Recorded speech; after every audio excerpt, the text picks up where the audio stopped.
বিসমিল্লাহির রহমানুর রহিম। প্রিয় দর্শক, আপনারা জানেন আমি সবুজ বৃক্ষ নিয়েই ভিডিও করে থাকি। আজকে গাছের উপকারিতার কথা নয়, মানে আর্থিক সফলতার কথা বলবো আপনাদেরকে। আমার এক বড় ভাই, তিনি এই মালটা লাগিয়েছেন, তার সাথে আমরা একটু কথা বলবো। এটা কি জাত, এটাতে লাভজনক কেমন? ভাই আসসালামু আলাইকুম। ওয়ালাইকুম আলিম আসসালাম। ভাই কেমন আছেন? জি আলহামদুলিল্লাহ ভাই ভালো এই আছি। মালটার জাত কি জাত ভাই? এটা হচ্ছে বাড়ি মালটা 2।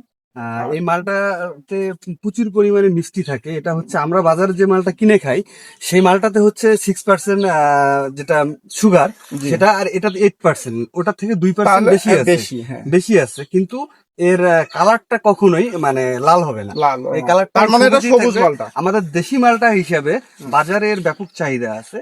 এর বাজার তুলনামূলকভাবে বাজারে এর দামও কম। আমরা যে মালটা বাইরে থেকে আসে এর দাম অনেক বেশি, 300-400 টাকা। এটা আমরা সাধারণত পাইকারিতে 70 টাকা 80 টাকা কেজিতে মাত্র? বিক্রি করি। ও। আর হচ্ছে গ্রাহক পর্যায়ে এর দাম মোটামুটি 100 টাকা 120 টাকা। আর এই মালটাটা হচ্ছে যে আপনার আমাদের বাড়ির যে চাহিদা আছে এটা মানে ইয়ে করেও শেষ করেও আমরা বাইরে বিক্রি মোটামুটি করতে- একটু আর্থিক আর এটার চাহিদা সফলতা। প্রচুর। রংপুর থেকে মানে বড় বড় পাইকাররা এসে ওনারা বাগানের যা মালটা আছে একবারে কিনে নিয়ে যায়।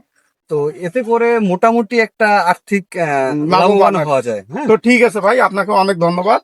আর আপনাদের বাগানে আসবো। আল্লাহ হাফেজ। আল্লাহ হাফিজ, আপনাকেও ধন্যবাদ।